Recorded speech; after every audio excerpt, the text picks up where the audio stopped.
Yun, magandang araw mga tol, no? So balik loob tayo ulit sa pagbibreed ng ating mga Brahma chicken. So ito, meron tayo ulit ditong set ng mga quality or show quality light Brahma.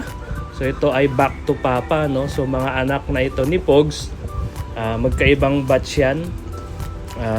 Mas may edad yung dark yung lace, and mas bata naman yung light blue lace na hen. So ito si Pogs, pinapakita natin, at ito yung dalawang hen na sinasabi natin na anak niya. So back to papa ito kasi na-out na natin yung mga nanay niyang mga yan.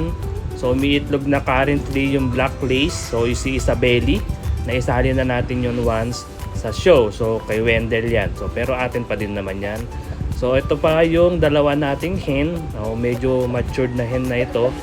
Yung ating blue lace na light, ayan yung nanay ng isa nating hen at isa nating rooster, at yung dark hen na yan, isa na gagamitin nating set ng mga breeders natin. So dalawang set of breeders. So ito yung sinasabi nating anak niya na rooster, yung blue light. So gagamitin din natin yan as ganador, and pwede rin natin itong isali sa show. So maganda naman yung tayo nito, and maganda din yung feather structure niya from head to toe. So isa yan sa mga isasabak natin sa show in the future, at gagawin natin ngang bagong breeder. So medyo magkakaroon na tayo ng kapalit ni Pogs. So diba, siya yan.